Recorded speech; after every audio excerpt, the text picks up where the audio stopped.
신앙생활을 오래 하시던 신앙생활을 막 시작하시던 우리들에게 불편한 사람들이 있습니다. 교회 안에서 사랑합니다, 형제님, 자매님, 아니면 직분을 이야기하면서 인사는 하지만 그와 밥도 함께 먹고 싶지 않은, 그저 머리는 숙일 수는 있어도 그와 조금도 상관하고 싶지 않은 형제, 자매가 누구든지 있다라는 것이죠. 그리고 그러한 이들 때문에 신앙조차도 조금씩 그 열의를 잃어가는 이들도 참 많습니다. 근데 그러한 모습들이 단지 우리들만의 문제가 아니라 초대교회에도 나타나는 문제였다라는 것이죠. 초대교회에 가장 큰 문제가 있다라는 것은 바로 우리가 잘 알고 있는 대로 사울이라는 바리새인들의 박해였습니다. 사울이 얼마나 강하게 교회를 박해했던지 오늘 본문에도 교회, 예루살렘 교회를 박해하는 자다라고 말할 정도로 그 소문이 유대 전 지역에 퍼질 정도였습니다. 그런데 그를 여러분 예수님 안에서 내 형제, 자매, 사랑합니다 라고 말할 수 있겠습니까?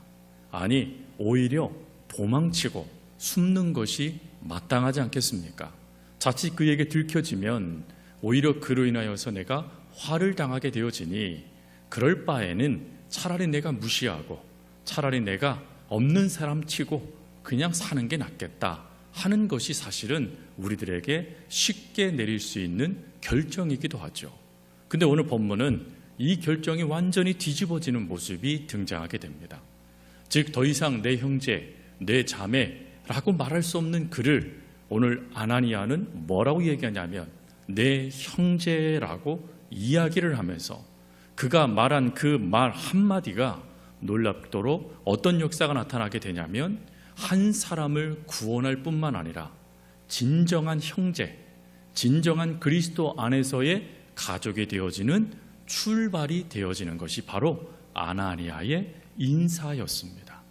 오늘은 이 중요한 성교의 역사가 완전히 바뀌게 되어지는 한 사람의 이 회심 사건을 통하여, 그리고 이 회심 사건에 나타난 아나니아라는 한 사람의 그 말 한마디가 얼마나 강력한 하나님의 은혜의 통로가 되었는지를 함께 살핌을 통하여서 누군가 더 이상 내 형제라 말할 수 없는 내 자매라 말할 수 없는 그 이에 하나님께서 우리를 아나니아처럼 보내실 때에 우리가 어떻게 반응하고 또 어떻게 말해야 되는지를 함께 말씀을 통해 도전받는 시간이 되길 바랍니다.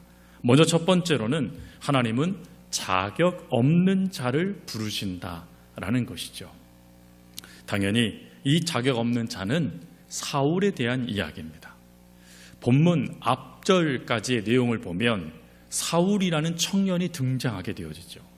그리고 사울은 스데반이 죽는 그 역사를 마땅하게 여길 뿐만 아니라 오늘 9장에서는 다메섹은 바로 이 갈릴리 지역을 지나가는 곳이니까 그 지역까지 가서 그곳에서 예수를 믿는, 즉 이단이라 생각하는 그들을 잡아서 옥에 넘기고 때로는 그들의 생명을 빼앗는데 주저하지 않기 위해서 그 위임장을 받고 출발하는 내용으로 시작됩니다. 근데 그런 그의 삶에 하나님이 개입을 하시죠. 그래서 다메섹에서 하나님은 예수님을 통하여서 사울을 만나시고, 그리고 그 강한 빛 가운데 그의 눈을 멀게 하시고, 그리고 그만 들을 수 있는 말씀을 하시죠. 그 말씀이 무엇이냐면 사울아 사울아 네가 어찌하여 나를 박해하느냐라는 말씀이에요. 사실 이 말씀은 조금 어폐가 있는 말씀입니다. 왜 그러냐면 사울은 예수님을 박해하지 않았습니다. 사울은 누굴 박해했냐면 그 당시에 이단이라고 말하는 예수쟁이들을 핍박하고 박해했죠. 그러니 예수님은 이렇게 말씀하시는 것이 아니라 오히려 네가 어찌하여 내 백성, 내 사랑하는 자녀들을 핍박할 수 있느냐라고 말씀하시는 것이 맞는 표현이실 겁니다. 근데 왜 예수님은 나를 박해하느냐라고 말씀하셨을까요? 이것을 이해하려면 유대 문학을 이해를 해야 됩니다. 유대 문학에서는 이런 표현이 있다라고 하죠. 이스라엘을 괴롭히는 것은 하나님의 눈을 찌르는 행위이다 라는 표현이 있다라고 합니다. 즉 이스라엘은 하나님의 것이니 이스라엘을 괴롭히면 결국은 하나님을 괴롭히는 것이다 라는 개념이 유대인들 가운데 있었다라는 것이죠. 근데 이 개념을 예수님은 더 확대를 하세요. 그래서 어디까지 확대를 하시냐면 바로 이 이스라엘 하나님의 자녀들이 바로 예수님의 백성들이고 그리고 교회가 예수님의 몸이다 라고까지 확대를 하십니다. 그래서 교회를 박해하는 행위를 예수님은 나를 박해하는 행위라는 것으로 설명을 하신 것이고 이 설명을 들었을 때 사도 바울은 즉시 내가 하나님의 백성을 괴롭힌 것이구나 라고 받아들였다라는 것입니다. 그러니 예수님은 바로 이 말씀을 통해서 이 교회가 누구 안에 속해져 있는가 하는 것을 증명한 것이고 그리고 실제로 이 증명 다음에 사도 바울이 편지를 쓸 때마다 교회를 뭐라고 표현하냐면 그리스도의 몸이다라고 표현을 하게 됩니다. 바로 그 표현을 하게 되어지는 결정적인 예수님의 말씀이 바로 오늘 본문의 말씀, 네가 나를 왜 박해하느냐라는 말씀인 것이죠. 그리고 이런 박해자였던 사도 바울을 우리 주님은 3일 동안 방치하세요. 분명한 것은 3일 동안 이 사도 바울이 기도를 했던 어쨌든지 간에 그는 사람들에 의해서 이끌림 받아서 한 가정에서 방치되듯이 있었다라는 것입니다. 3일이란 시간 동안 말이죠. 그리고 그 3일이란 시간 동안 하나님이 얼마든지 이 사울을 고쳐줄 수도 있으셨고 또 얼마든지 빠르게 하나님의 역사를 일으키셔서 그를 변화시켜서 하나님의 제자로 만드실 수도 있으셨습니다. 그런데 우리 하나님은 3일이란 시간 동안 기다리세요. 그럼 왜 3일이란 시간을 기다리셨을까? 이에 대해서 대부분의 신학자들은 이렇게 얘기를 합니다. 예수님이 무덤에서 3일을 보내신 것처럼 사울도 일종의 죽음을 경험해야 했기 때문이다 라고 이야기를 해요. 이게 무슨 말이죠? 지금 사울은 그 3일이라는 그 시간 동안 무엇이 꺾여야 되냐면 자기의 의가 꺾여야 돼요. 즉 지금 사울은 예수 믿는 사람들을 핍박하고 교회를 핍박했는데 그것을 죄로 여기지 않습니다. 마땅한 것으로 여겨요. 왜? 율법에 그렇게 이야기했고 그 율법을 따르는 자였기 때문에 그렇습니다.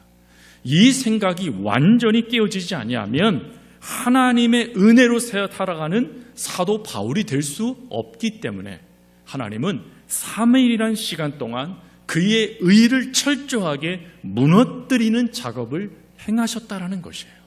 그리고 난 다음에야 비로소 거룩한 하나님의 자녀로 일꾼으로 선택받는 역사를 그 다음에서야 우리 하나님은 일으키신다라는 것입니다. 성도 여러분, 우리들도 이럴 때가 있을 수 있어요. 하나님이요, 여러분들의 고집, 여러분들의 때로는 아집, 그것도 아니면 내가 갖고 있는 잘못된 생각을 깨트리시기 위해서 3일, 아니 어느 때는 1년 동안 여러분들을 방치하듯이 더 괴로운 가운데 하나님이 내버려 둘 수 있어요. 그러나 기억하셔야 될 것, 하나님은 우리를 버리신 것이 아니라 깨어짐을 통해 은혜의 사람으로 바꾸시는 시간을 우리들에게 허락하신 것뿐입니다. 그러니 힘들더라도 그 순간을 버텨낼 수 있는 믿음을 달라고 기도하는 게 우리가 해야 될 중요한 믿음의 자세죠. 근데 이러한 자를 더 놀랍게 하나님께서 이끄시는 말씀 하나가 등장합니다. 즉 3일이라는 그 시간 동안 철저하게 자기 의가 깨어지고 있는 사도 바울을 하나님이 뭐라고 말씀을 하시냐면 아나니아에게 15절에 이렇게 얘기하죠. 이 사람은 내 이름을 이방인과 임금들과 이스라엘 자손들에게 전하기 위하여 택한 나의 그릇이다. 여러분, 사울이 하나님의 택함 받을 자격이 있었습니까? 사울이 가말리엘 문화생, 그 높은 지식적인 학문, 그것이 있었기 때문에 하나님이 그를 택하신 것일까요? 아니에요. 중요한 것은 지금 사울은 택함 받을 조건이 전혀 없습니다. 오히려 버림받을 조건만 가득했던 인물이 사울이었어요. 하나님 편에서 말입니다. 근데 하나님이 그를 뭐라고 표현하시냐면 내가 선택했다라는 것입니다. 이 선택하다라는 이 단어가 어떤 의미를 담고 있냐면 하나님의 주권적 선택을 의미합니다. 즉 무엇인가 분명한 목적, 하나님의 분명한 뜻을 위해서 하나님이 일방적으로 선택하신 것을 말하는 거예요. 그러니 여기서 우리가 깨달아야 될 것이 있어요. 그게 뭡니까? 우리가 가끔 사단에 속아서 나는 하나님의 사랑받을 자격 없어 라고 자격을 이야기할 때가 있어요. 아유, 나 같은 사람은 하나님의 은혜도 못 받을 거야. 난 자격도 없어. 여러분 혹시 그런 말 해본 적 있으세요?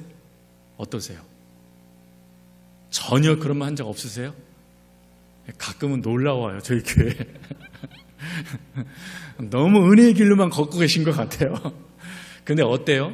가끔 우리들도 모르는 사이에 무슨 마음이 무너지는 일들을 겪을 때, 아니면 내가 죄를 짓던가 아니면 실수하게 됐을 때 이런 나 같은 자를 하나님이 사랑하지 않으실 거야 라고 하며 자격을 이야기하잖아요. 근데 그 자격을 오늘 하나님은 완전히 뒤집으세요. 뭐라고 표현하냐면 자격이 중요한 게 아니라 누가 너를 선택했느냐가 더 중요하다라는 거예요. 즉 내가 나를 어떻게 인정하느냐가 중요한 게 아니라 부르신 하나님이 나를 어떻게 인정하느냐가 더 중요하다라는 것입니다. 이것을 꼭 기억하셔야 돼요. 왜요? 사실 조금 전에도 말씀드렸듯이 우리들 실수합니다. 죄를 져요. 넘어집니다. 그러면 그럴 때마다 나 같은 것은 구원받을 자격도 없고 나 같은 것은 하나님의 자녀도 아닐 거야 라는 이 자격을 가지고 여러분들은 무너지고 그 자격을 사단은 끊임없이 물고 늘어져 여러분들을 하나님의 사랑과 분리시키는 작업을 일으킬 것이기 때문에 그래요. 그러나 꼭 기억하실 것, 하나님은 사울의 과거를 보시지 않으셨어요. 그가 핍박자였고 마땅히 여겼던 그런 철면피 같은 그런 존재였던 그런 인물을 보시지 않으셨어요. 박해자가 했던 그 모습을 보지 않으셨어요. 앞으로 하나님이 그를 통해 이루어질 것을 바라보셨어요.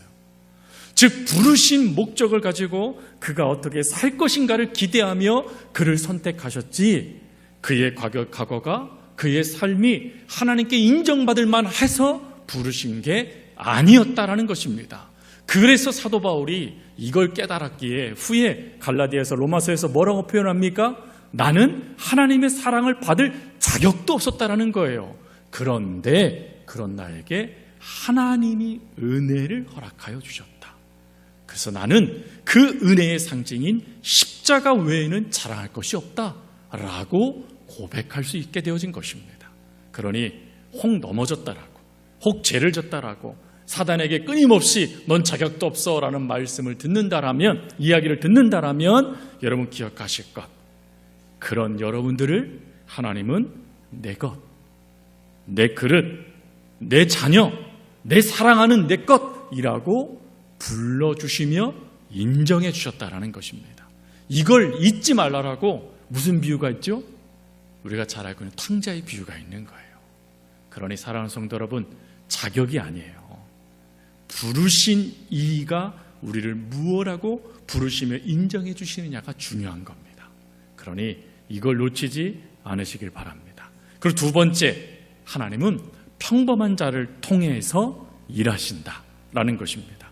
오늘 본문 말씀에 보니까 이 자격도 없는 자를 하나님이 부르신 것도 감사한데 더 놀라운 게 뭐냐면 또다시 자격 없는 자를 일으키셔서 하나님의 귀한 역사를 일으켜가는 복음의 일꾼으로 삼으세요.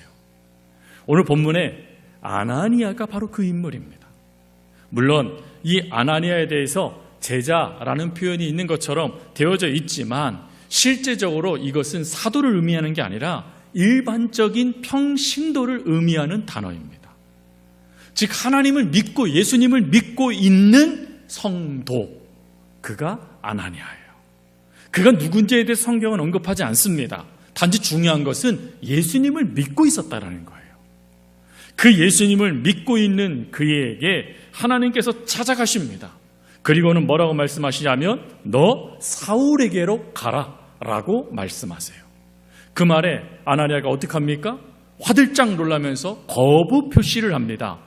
예수님, 그는 하나님을 믿는 사람들을 핍박하는 자였습니다. 예루살렘 교회를 핍박하며 예수 믿는 사람들을 괴롭히는 자였어요. 그는 원수예요, 하나님. 그에게 할 수 없어요 라고 거부를 표현하죠. 근데 하나님께서 그런 아나니아를 꾸짖지 않으시고 무슨 말씀을 하세요? 바로 그를 통해서 하나님의 뜻을 이루실 거라는 놀라운 말씀, 15절 말씀을 하시는 거예요. 내가 그를 선택했어. 그러니 그가 어떤 삶을 살았는지에 대해 네가 초점을 맞추지 말고 내가 그를 선택한 거에 대한 초점을 맞추며 너는 가기만 하면 돼 라고 우리 주님이 말씀하신 거예요. 여러분, 이 말씀에 어찌합니까? 아나니아가 순종해요. 여러분, 순종이라는 게 뭐죠? 순종이 모든 조건이 갖춰지고 모든 것이 이루어져야 행하는 게 순종일까요? 아니요. 때로는 두려움이 있어요. 때로는 원망도 해결되지 않았어요. 문제가 여전해요. 그래도 하나님의 말씀이 주어지면 그것에 아멘하며 살아가는 게 순종이라는 거예요. 이 귀한 순종의 모습을 아나니아가 그대로 갖고는 어느 정도까지 이걸 확대해버리는 줄 아십니까? 17절 말씀을 보면 더 놀라운 확대의 말씀이 나와요. 우리 17절 말씀을 같이 한번 읽겠습니다. 시작. 아나니아가 떠나 그 집에 들어가서 그에게 안수하여 이르되 형제 사울아, 주 곧 네가 오는 길에서 나타나셨던 예수께서 나를 보내어 너로 다시 보게 하시고 성령으로 충만하게 하신다 하니 아멘. 여러분, 여기에서 우리가 초점을 맞춰야 될 것은 성령으로 충만하게 된다라는 게 아니라 지금 아나니아가 사울을 무엇라 부르고 있느냐에 초점을 맞추셔야 돼요. 뭐라 부르죠? 형제 사울아. 여러분, 여기서 이 형제라는 이 단어는 있을 수 없는 말이죠. 오히려 박해자 사울, 원수 사울, 살인자 사울이라고 말하는 게 더 현실적이고 맞는 말입니다. 그런데 그가 뭐라고 표현하냐면 너는 이제 형제야 라고 표현을 하더라는 거예요. 여러분, 근데 이 형제라는 이 단어는 아무에게 쓸 수 없는 단어였다라고 하죠. 특별히 유대인들에게 있어서 이 형제는 율법을 목숨처럼 지키는 언약의 공동체가 됐을 때에만 인정하는 표현이라고 합니다. 즉, 하나님을 온전히 믿고 율법을 지킬 때, 그리고 그 삶이 바를 때 내 형제라고 인정하는 최고의 표현이었대요. 그런데 지금 아나니아가 그 최고의 표현을 누구에게 하고 있습니까? 원수, 살인자, 박해자인 사울에게 지금 하고 있는 거예요. 왜요? 무엇 때문에 그가 이렇게 할 수 있었죠? 그가 마음이 너그러워졌어요? 오다 보니까 마음이 기뻐져서요? 아니죠. 하나님이 그를 부르셨기 때문이라는 거예요. 하나님이 그를 부르셨기에 나는 그것에 대하여 내 생각 더하지 않고 내 감정 더하지 않고 오히려 하나님이 너를 부르셨다라면 너는 하나님의 것이니 나도 너를 내 형제로 인정할 거야 라고 하며 해결되지 않았어요. 여러분, 더 놀라운 것은 사도 바울이 예수님을 믿었다라는 표현이 그 전까지 없어요. 이후에 세례받았다는 표현이 나오지 아직 변화되지도 않았어요. 회심되지도 않았어요. 여러분, 예수님에 대해서 분명하게 그가 기도를 했지만 그게 하나님께 기도했는지 예수님을 위해서 기도했는지 성경은 표현해 주지 않아요. 중요한 것은 그는 달라지지 않았어요. 그런데 놀라운 것은 아나니아는 하나님의 말씀을 믿고 그를 내 형제, 내 가족으로 인정하는 믿음을 보이더라는 거예요. 그리고 이 형제라는 이 표현에는 그 외에 세 가지의 더 중요한 의미가 담아져 있어요. 하나는 뭘까요? 형제 그랬으니까 내가 너를 용서한다라는 표현이 된대요. 내가 너를 용서해. 여러분, 지금 사도 바울에게 있어서 가장 강력한 걸림돌이 뭐죠? 핍박이요. 예수 믿는 사람들을 잡아 죽였던 그 핍박이 그에게 가장 큰 걸림돌이고요. 가장 큰 짐이었을 거예요. 근데 아나니아가 형제 사울아 라고 부르는 그 순간에 용서가 선언되어졌다라는 것입니다. 그것뿐일까요? 이 형제라는 표현에는 신뢰라는 표현이 담아져 있답니다. 뭘 의미하는 거예요? 너는 하나님의 기대대로 살 믿음의 사람이 될 거야 라는 그 기대감이 있대요. 아직 변화도 이루어지지 않은 사람인데 말입니다. 이 놀라운 모습이요. 그리고 거기서 끝나지 않고 환영합니다. 사도 바울이 믿음의 초대교회를 파괴시키는 일을 했잖아요. 그러니 그 일 가운데 많은 이들이 경계해요. 경계하니 아무도 그를 믿어주지 않을 수 있어요. 근데 아나니아가 내 형제요 라고 말해줌을 통하여 그 공동체의 일원으로 그가 먼저 받아들여 주었다라는 것입니다. 즉 초대교회 안으로 들어갈 수 있는 길이 열려진 거예요. 여러분, 우리가 가끔 바나바를 이야기하죠. 바나바를 이야기하죠. 그가 사도 바울을 예루살렘 교회로 이끈 그 놀라운 역사 말입니다. 그런데 그 바나바를 만나게 만들어주는 촉매자 역할을 누가 했냐? 아나니아가 했다라는 것입니다. 아나니아가 그 문을 열어줌을 통하여 그 지역에 있는 초대교회 성도들이 그를 내 형제로 받아들이게 되어졌고, 그리고 그 형제로 받아들여진 그 사울을 후에 바울로 바뀐 이 바울을 바로 초대교회에 속해시키신 인물이 바로 우리 잘 알고 있는 복음의 전도자 바나바라는 것입니다. 성도 여러분, 이 놀라운 역사를 아나니아가 일으켜요. 그는 무명이에요. 성경에 어디에도 그에 대해서 언급되어 있지 않아요. 단 여기에만 등장해요. 그러나 그 등장하는 그것이 너무 강력합니다. 무엇이 강력하죠? 하나님의 말씀이 주어지니 그 말씀대로 그대로 순종하더라는 거예요. 그리고 심지어 그가 그 하나님의 은혜를 흘려보내는 복음의 통로가 되라는 것입니다. 더 중요한 건 형제여라고 부름을 통하여 그 박해자가 하나님의 일꾼이 되는 출발선, 그 문을 열어주는 위대한 인물이 바로 아나니아였다라는 것입니다. 한 사람의 헌신이 온 세계의 복음을 일으키는, 한 사람을 일으키는 놀라운 역사가 됐다라는 것이에요. 오늘 그것이 이 본문에 담아져 있는 바로 핵심입니다. 성도 여러분, 우리 주변에도 저 사람은 안 돼, 에이 저 인간은 틀렸어, 글렀어 하면서 아주 그냥 탁 가드를 치는 그런 사람들이 있잖아요. 근데 그들도요, 아나니아가 필요할 수 있다는 걸 아셔야 돼요.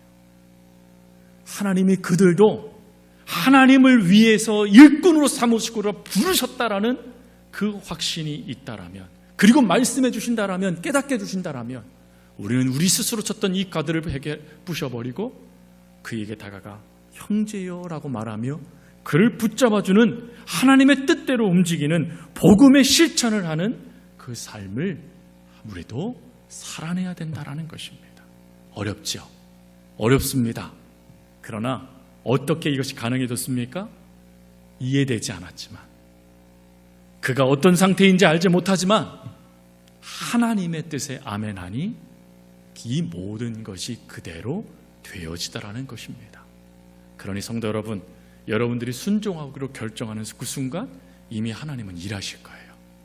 이미 일하시면서 여러분들에게 더 놀라운 은혜의 역사들을 일으켜 주셨을 뿐만 아니라 그걸 통해서 한 영혼을 살려 그 영혼이 어떻게 하나님의 일들을 감당하는지를 보게 해주시는 축복도 여러분들에게 허락하여 주실 것입니다. 말씀을 마칩니다. 여러분, 한 사람의 헌신, 자격 없는 한 사람의 헌신, 그저 무명의 그리스도인 한 사람의 아멘이 오늘 우리들에게까지 주어지는 복음의 역사가 되었습니다. 그러니 여러분들이 누군가에게 한 사람의 아나니아가 되어지면 그도 하나님의 사람이 되어져서 하나님의 귀한 일들을 감당하는 하나님의 사람들이 되어질 수 있습니다. 그러니 바라는 것, 하나님, 그가 이렇게 변하는 모습이 보이면 제가 갈게요. 하나님, 제 마음에 확신이 있으면 갈게요 라고 말하기 전에 하나님의 뜻이니 제가 순종할게요. 그런데 하나님, 저를 도와주세요. 기도하면서 움직이세요. 그럴 때 사울과 같은 인물이 바울과 같은 하나님의 사람으로 변화되어져 놀라운 구원의 역사를 일으키는 그 은혜가 여러분들의 그 형제여 라고 말하는 그 말 한마디를 통하여 이루어질 것입니다. 그 역사가 저 여러분 가운데 은혜, 축복, 기쁨이 될 수 있기를 주님의 이름으로 부탁드립니다. 기도하겠습니다. 사랑과 은혜가 많으신 아버지 하나님, 오늘 말씀을 통해서 하나님께서 선교의 역사를 바꾸시고자, 그리고 그 일들을 또한 확장시키고자 자격 없는 일을 내가 선택했다라고 불러주셨고, 그리고 또한 무명의 그리스도인을 일으키셔서 그에게 다가가 그를 용서하고 또한 그를 신뢰하며 그를 내 형제라고 말함을 통하여서 그에게 진정한 복음의 통로가 되므로 그가 하나님의 구원을 받고 자녀가 되었던 것처럼, 그리고 후에는 이방인의 사도로 하나님 큰 역사를 일으키는 일꾼이 되었던 것처럼, 하나님 저희들 도무지 형제라고 말할 수 없는 도무지 자매라고 말할 수 없는 그에게도 하나님의 그 비전이 주어졌다라면 기쁨으로, 믿음으로, 복음의 실천자로 살아낼 수 있는 저희들 될 수 있도록 도와주시고, 그리고 혹 저희가 주저한다라면 다시금 하나님 아나니아에게 또다시 말씀하셔서 그를 보내어 주셨던 것처럼 저희들에게도 말씀해 주셔서 또다시 말씀해 주셔서 그 말씀을 의지하여 순종할 때 하나님 어찌 역사하시는지를 볼 수 있는 은혜 또한 하나님 더하여 주옵소서. 감사합니다. 언제나 저희들을 사랑하여 주시며 늘 이끌어 주시는 예수님의 이름으로 기도합니다. 아멘.